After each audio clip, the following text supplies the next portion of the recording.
Welcome back to another episode of this week's watches, and today we have 12 watches on the table for you all to have a look through, ranging from some quirky stuff from Romain Jerome, not something you see every day, over to some classic vintage pieces, as well as some beautiful precious metal watches as well. And again, the range varies in price, age and example, which is exactly what I aim to achieve every single week here at Kibble Watches. 9:30 a.m. on a Saturday, new watches hit the website, and it feels like each Saturday is coming around quicker and quicker. So thank you all very much for tuning in. Thank you all very much for keeping me incredibly busy. And as always, if you're new here, my name is James. I run Kibble Watches here in Clerkenwell, London. And as I just said, every Saturday we put new watches on the website. All the watches you see here today are linked down in the description, as well as time stamps to skip to that specific watch. And I do want to start off by apologising if I sound a little congested and I look a little rough. I am, as every single week so far, struggling with hay fever again this year. And my wife thought it'd be a great idea last weekend for us to all go on a lovely camping trip. And it was lovely, but my God, being in a fresh cut field full of wildflowers definitely wasn't the best of ideas with hay fever, that's for sure. There you go, lesson learned. Now, before we crack on with the watches on the table, what's on wrist? And afar, you probably can see it is a very small watch. This is actually a ladies' watch. It was sold as a ladies' watch back in 1981, and it's probably considered still a ladies' watch today. The reality is, though, I think it looks really cool. It feels and looks like a piece of jewelry on the wrist as opposed to a watch. It's like a very cool, chunky bracelet that happens to have the time on it. That's how I'm looking at it, and I actually think it looks really cool. I'd love to know down in the comments, what do you think? But anyway, this is a 1981 Meadow Quartz Ocean Star #1, and it has the signature of Jean Borg, who was a tennis player and also the spokesperson for Meadow back in 1981, hidden away in the clasp right there. Well, not hidden, actually visible through the clasp. It's actually on the clasp bar itself, and the clasp has a cutout for that to appear when you close it. Really cool thing. I don't know if it's something I will sell. I have quite a few Meadows in the personal collection, and I just think this looks really cool. And it's also one of those things where I can, hopefully, with people coming into the office, show them this and actually get them to try it on and see, yes, really tiny watches can look good on a guy as well. So yeah, let me know what you think down in the comments, and don't be afraid to tell me you think it looks silly. I really don't mind. I don't really care. I wear what I like, and you should do the same. But please do let me. Now that that's out of the way, let's crack on with what you're here to see, and that is the watches on the table. We've got to start with this gorgeous A.Lange Saxonia 18-carat white gold 37mm from 2008. Yes, this watch is back. I took it back in Part X just recently against a different watch, and that gentleman knows what he's got now, and I know he is loving it, so congratulations. And I'm always happy to take watches back that I love because everything I sell I think is fantastic. So when I can, and if I can make it work, I'll always take them back. But let's take a closer look at this one, and don't miss your opportunity for a second time. Whenever there is a Lange in the drop, it's always hard to beat, and this is the gorgeous A.Lange Saxonia 37mm in 18-carat white gold with that gorgeous matte black dial, which just contrasts perfectly against those polished indices and hands. A.Lange stated in a nice arch at the top, sub-seconds down at 6 o'clock, and as we rotate the case you can see a nice polished bezel. The case appears to me to be unpolished, or if it has been polished, it's been polished beautifully and possibly once. Really nice original A.Lange sign crown at 3 o'clock. You'll have to excuse the focus, it doesn't want to be playing ball at the moment. And as we flip the watch around, you can see a very attractive case back and exhibition right there with the manually wound caliber movement. Inside that is the A.Lange caliber L941.1. As always, a beautifully decorated balance cock right there, which again, Lange, they just know how to make a beautiful watch. From the inside to the outside, it's always perfect. As I say, this is 18-carat white gold. The reference is 215.029, and it comes paired on a very nice dark grey watch gecko strap with its original A.Lange signed white gold buckle, which is beautiful as well. The watch is from March 2008. It comes with a service box, so an A.Lange service box, as well as its original A.Lange paperwork, but no original box, unfortunately, or original A.Lange strap. But on this pairing, it looks absolutely incredible. I think if you're in the market for a white gold Lange, the Saxonia and the 1815s are some of the best values you can find. And the Saxonia has slightly different case design with the longer lugs. as the 1815 has sort of more short stubby lugs. So this is a great option for someone wanting something with a slight bit more sort of wrist presence, I would say. So let's show this one on wrist and talk dimensions. And here we go on my 7-inch wrist. As you can see, it looks fantastic.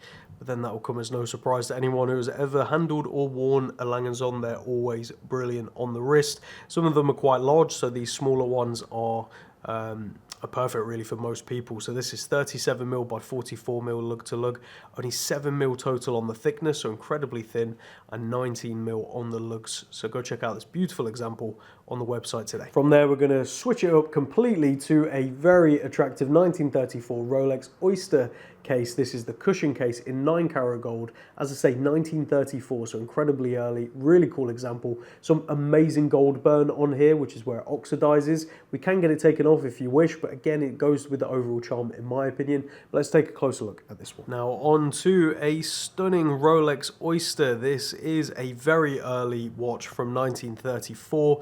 You can see you've got that gorgeous 9-carat gold cushion case, which, as I mentioned in the intro, has got this very interesting and attractive gold burn, which in certain places has got that gorgeous rainbow effect where it goes sort of blues and purples, and in other lights you've got that sort of dark tone to it. We can obviously have this case polished on request, and what that will do is it will basically bring the brightness of the yellow gold back to its original state, which some people would obviously prefer, but to be honest, I think this is all part of the charm of vintage. It tells a story and it looks unique. Original large Rolex Oyster patent screw-down crown, and as we flip it over, you're presented with a screw-down caseback, quite unique for the time in 1934, that's for sure. Inside beating away is a manually wound Rolex 15 dual movement. That's an early movement. You can see the photos of that under the additional photos. A very nice, attractive dial as well, as you can see right there, and the reference to this is 678. It obviously comes with no box and paperwork. That is fixed wire lugs, so kind of like how the old pocket watch conversions used to be, and early wristwatches as well, as you can see. Got it paired on a nice Hirsch strap, which I think looks fantastic and suits the watch beautifully, but this is going to look great on browns and all sorts of different straps, but obviously keep it in mind they have to be open-ended, meaning they fold over and stick down for the most part. And again, you can see on the corners where that patina is really prevalent. Very, very cool. But let's show this one on wrist and talk dimensions. And here we go on my 7-inch wrist. Do not be afraid of the size of this one, because being a square cushion case, it wears incredibly well and actually has quite a wrist presence. So this is 31.5mm by 36mm lug to lug, only 9.5mm on the thickness and 16mm on the lugs. So go check out this beautiful watch on the website today. And from there over to a 1960 Omega Constellation that I bought from the original family, and the watch has never been polished yet. The gold medallion on the caseback is very worn down, and that's just from years and years of wear rubbing against the wrist, which is absolutely amazing.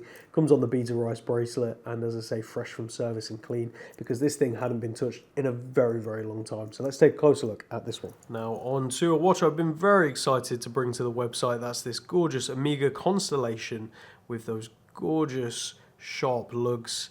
As I say, this comes from the original family. You can even see the original chamfer on the bezel itself, which is something you really do not see often. Really, really fantastic, really solid case. Lovely white dial with those black onyx markers and onyx hands as well. So as I say, from the original family, it came in a very poor state, was heavily worn, crystal basically ruined. There was even paint on the watch, and the whole bracelet was being held together with years of wear, let's just say. But for the past sort of 10-15 years, it had been sat in a drawer, unused, and then it found its way to me. So yeah, very, very fortunate to be the one to bring this to market.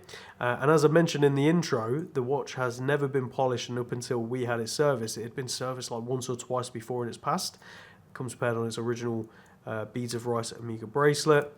And then we get to the caseback, which is where this is really interesting for an unpolished watch. You can see the gold medallion, the Constellation, the observatory right there, typically has, I believe it's 5 stars on the back. I could be wrong, it might be 6. And you can only see 3. You can see remnants of a 4th, and you can see how sort of worn down the gold medallion is. The reason being, that's just wear over the years, rubbing on the caseback on someone's wrist. My watchmaker has seen this a couple of times over the years, and again, it can just happen. Kind of amazing, really, how much softer gold is compared to steel. So very, very interesting to see something like that. But this is a reference 14381 7SC. It's from circa 1960 exactly, and inside is an automatic Omega caliber 551. So this is a really great example, great pickup with the beads of rice. Obviously, these are worn and old, but they're very comfortable and very nice to wear. But this watch also looks fantastic, in my opinion, slightly better on a strap as well, so keep that in mind. But let's show it on wrist and talk dimensions. And here we go on my 7-inch wrist, just the perfect watch, perfect proportions. And this chap had a humongous wrist, as you can see, so plenty of room for bigger wrists. I believe this is actually a full-size bracelet, so really great to see.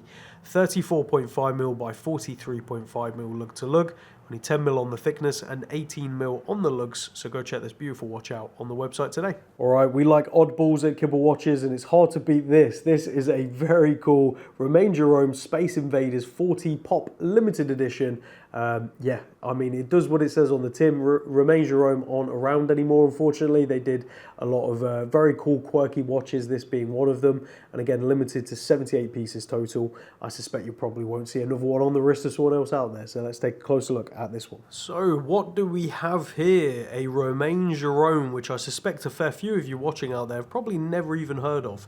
And unfortunately, they're no longer around. And some of you are probably looking at this watch going, I wonder why. And some of you are going, why on earth have they closed down? How cool is that? So this is the thing with watches like this. They are incredibly Marmite, as we would say in the UK. You either love them or you don't. And unfortunately, they just didn't have enough people who loved their watches to sort of keep them around for long enough. You never know, they might come back. I think they're probably a bit too ahead of the curve, whereas some of their designs are a bit more sort of mainstream. Some of them are a bit out there like this one, and they've done some absolutely wacky stuff. Probably most famous for their Titanic watches, where they actually use remnants of the sort of Titanic in the watch. They've done ones with meteorites and all kinds of different stuff. And this one, as you can see, is the Space Invaders watch. So the classic game we all know and love. And the dial is absolutely awesome. As we get a closer look, you can see how they've emulated the pixels right there. And the characters and the little Space Invaders ship right there with the turret is really, really cool. And the depth on it is incredible. Very distinct hands, very easy to tell the time. No running seconds, and you've got this really obscure case, very sort of space-esque, which I guess is the whole point of the design. Now, I'm not going to bore you with the reference super long. You can go see it on the website, but this is a limited edition of 78 pieces total. They did a few different variants over the years with a few different colorways of the dial itself, but this I think is probably one of the nicest with the most pops of colour.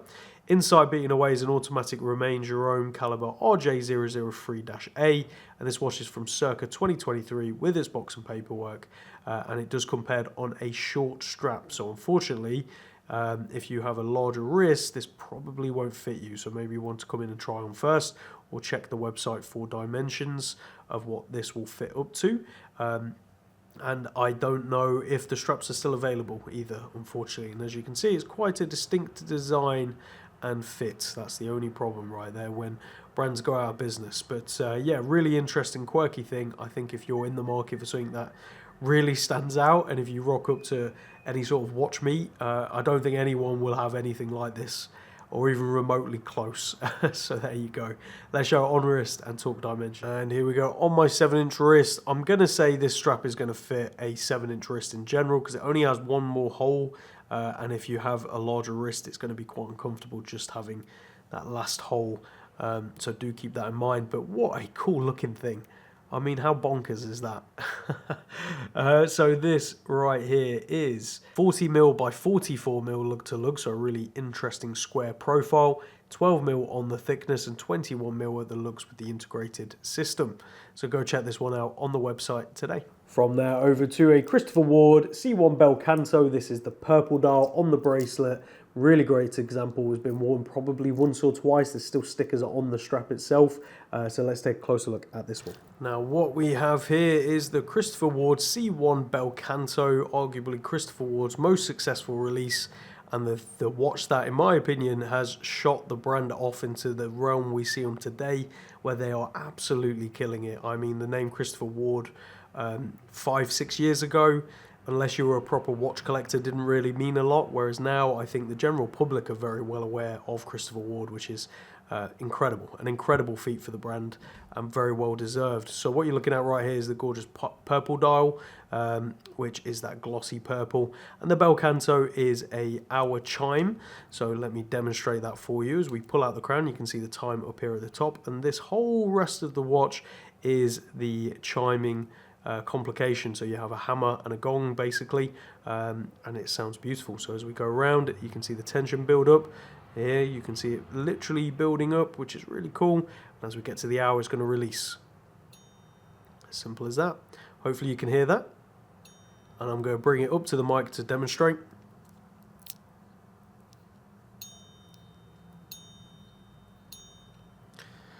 What a beautiful sound.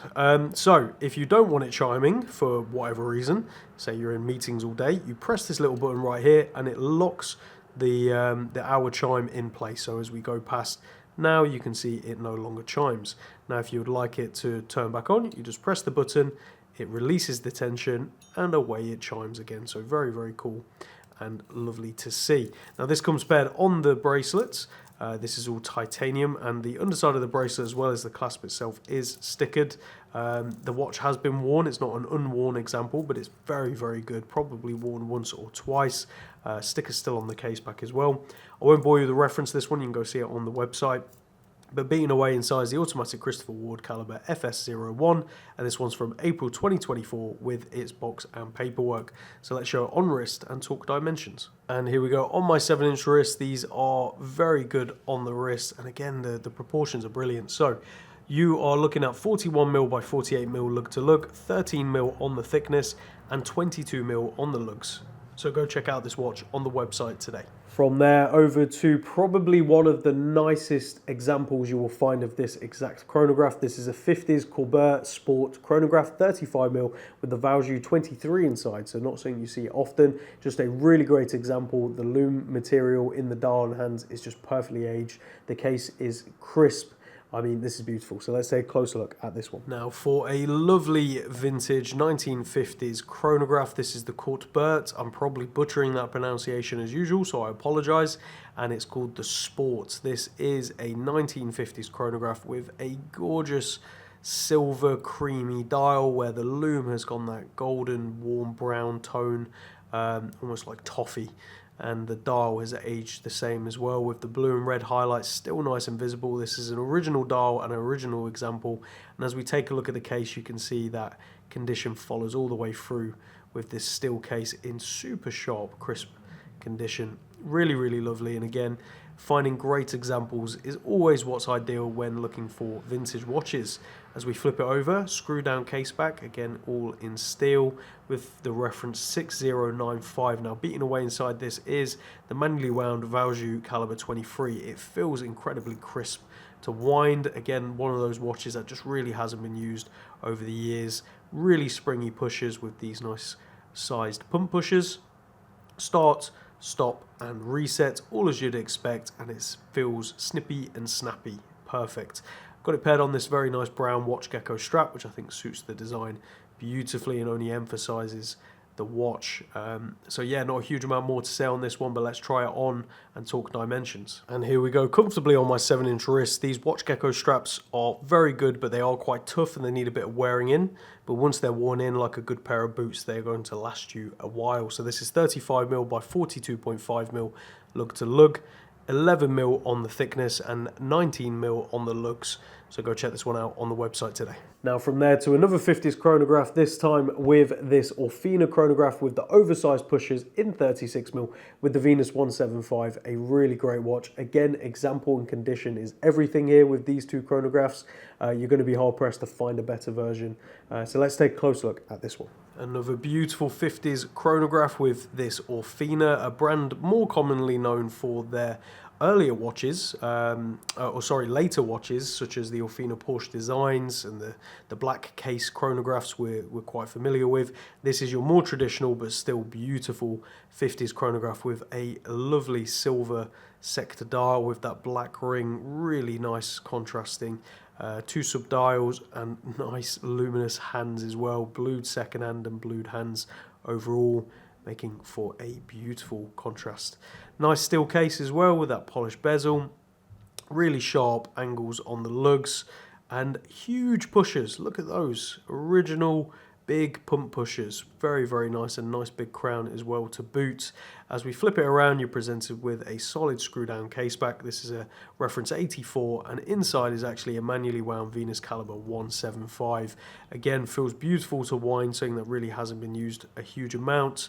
And your traditional start, stop and reset, again feeling nice and tactile, which is always good.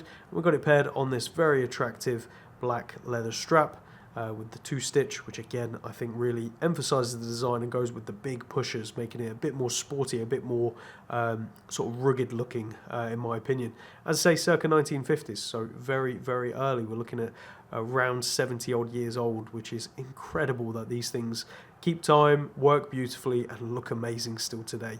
So let's show it on wrist and talk dimensions. And here we go on my 7-inch wrist. It's amazing what those massive pump pushers can do for wrist presence. Like, it just elevates it so much. So you're looking at 36mm by 41.5mm lug to lug, 12.5mm on the thickness and 18mm on the lugs. So go check out this awesome watch on the website today. From there over to quite a rare Longines. This is actually a Longines Conquest chronograph automatic 40mm with the very awesome big pump pusher case from 1987 with its box and paperwork as well on its original Longines bracelet, which is a little short, but again really cool. So let's take a closer look at this one. Now on to a rare and unusual but very attractive Longines Conquest chronograph. As you can see with the 3 chronograph layout, the day date right there, and this very unique case design with the integrated bracelet and these massive pump pushers, which are traditional pushers, just with a big block basically on top, as you can see from that angle. So your traditional start, stop and reset, but it feels really great with those massive pushers. You can't go wrong. Longines stated at the dial right there, automatic as well, and very, very nice hands to go with it. Interesting bezel layout. It's not rotating, although you think it might do, but it has those grooves and notches, as I would say. And this bracelet, very reminiscent of old NSA bracelets with the folding clasp right there, and a snap-on signed case back as well. Now this is a reference 674.4943, and beating away inside this watch is the automatic Valjoux caliber 7750, a renowned movement used for many years by many brands and still used today. And this one is from September 1987 with its box and paperwork as well. So a really great example to pick up.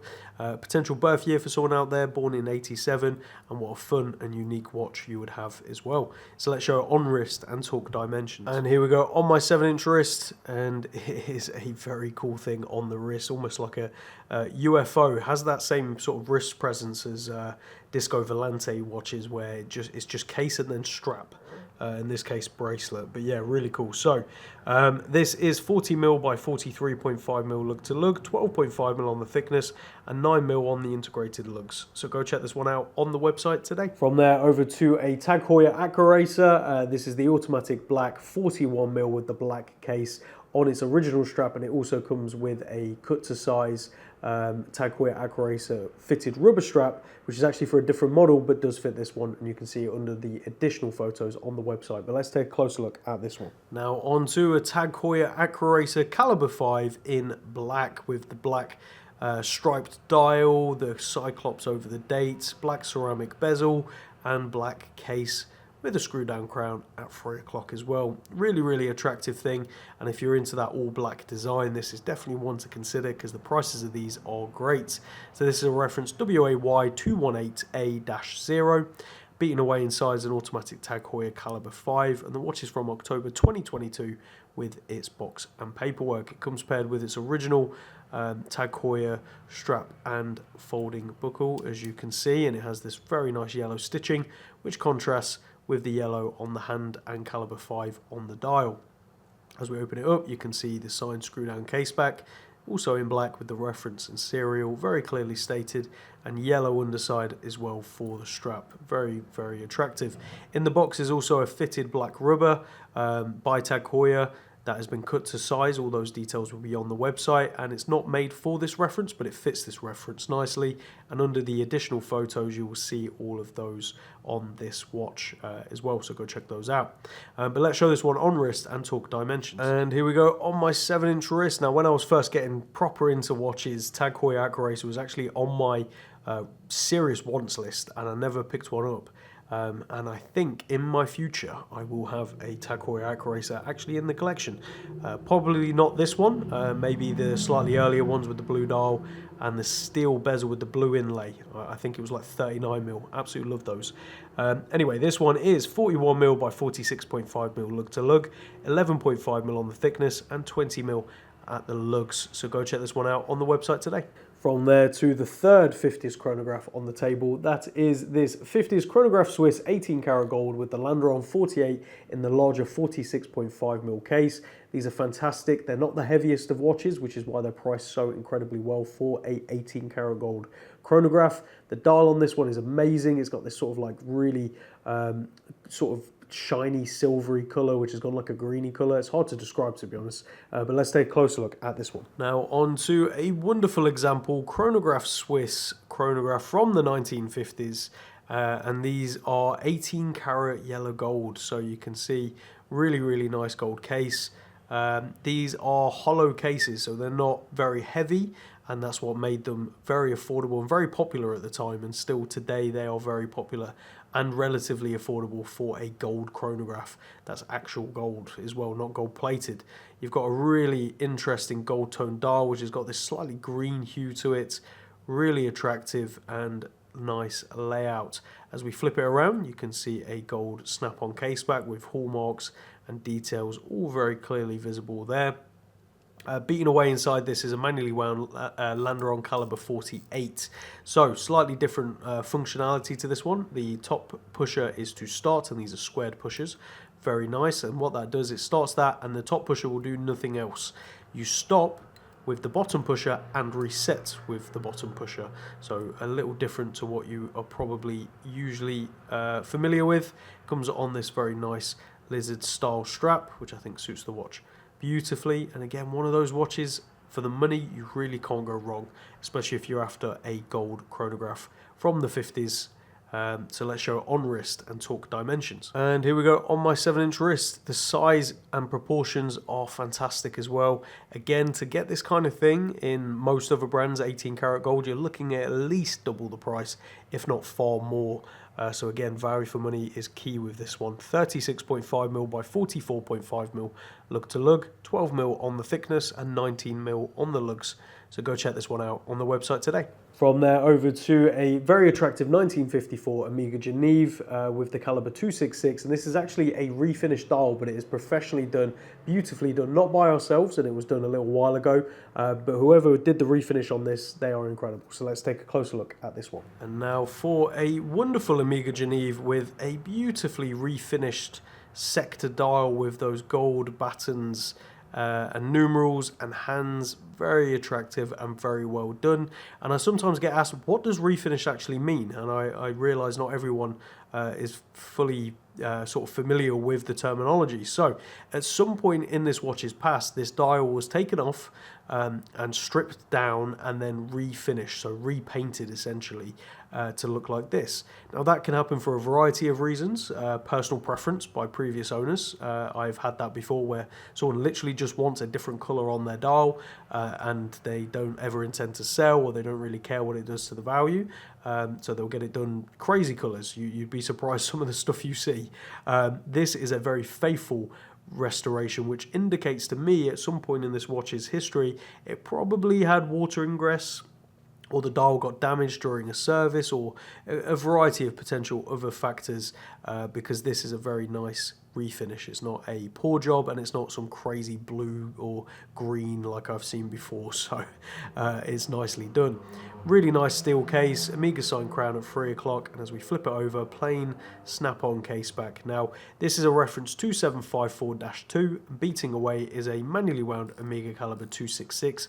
It feels beautiful, it looks beautiful inside, a really great movement and a really great example, and this one's from circa 1954, which is incredible. That makes it 71 years old, which is amazing when you really think about it. Paired on this nice ostrich style strap, which again only emphasizes the design in my opinion. So let's show on wrist and talk dimensions. And here we go on my 7-inch wrist. Again, it only gets better. Look how thin that is. So this is 34mm by 41mm lug to lug, 8.5mm on the thickness and 18mm on the lugs. So go check out this very faithful refinish on the website today.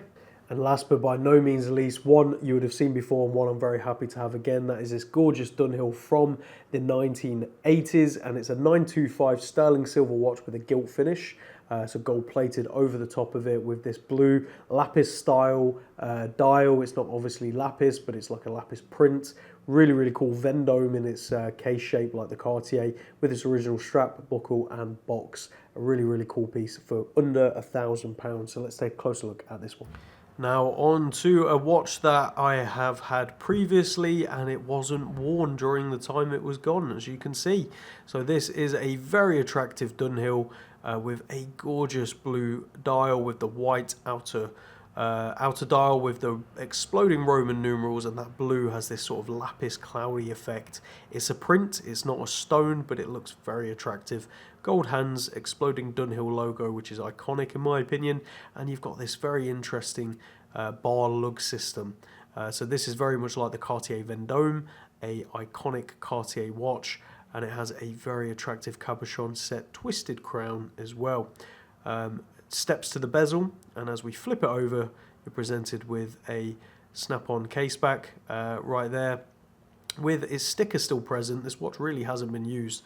You can see original strap as well, and original buckle right there. So these are all sterling silver, 925 sterling silver, but gilt finished or gold plated as we'd say. Very nicely done, very attractive, and just a great example, as I say, with its strap, its buckle and its box.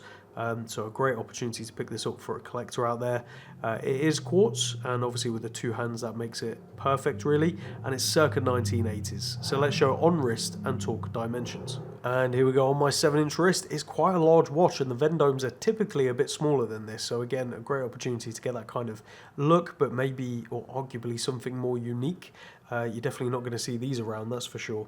So dimensions wise, what you're looking at right here is 33mm by 40.5mm lug to lug, only 6.5mm on the thickness, so it just hides under any cuff and sits so low against the wrist, and 17mm on the lugs, tapering down to the clasp. So go check this one out on the website today. So there you have it, this week's drop, a varied and diverse mix, that is for sure, and it's what I want to achieve every single week, and it's thanks to all of you watching that I'm able to do so. So I really appreciate you buying, selling, consigning, or even just watching this video and giving it a thumbs up. It really does go a long way. So I look forward to hearing down in the comments what's your favourite. Do let me know. I think for a lot of people it's going to be the A.Lange. The Rolex is definitely going to be up there. I think the Chrono is going to be really popular. I mean, I really like all of them. I think the Romain Jerome is actually really fun and very odd on the wrist in a good way. The Dunhill for value is just stupendous. The A.Lange is obviously a classic. The Omega is great. I mean, as always, I can justify every watch on the table because I have. That's why it's in this week's drop. So I really appreciate it. We'll see you all again next week for another incredible drop with some amazing stuff, including a 18-karat white gold JLC perpetual calendar and a Movado Gentleman 18-karat ultra thin with a linen dial and a micro rotor. Yes, you heard that right. So keep an eye out for all that next week. We'll see you all again then. Take care. Bye-bye.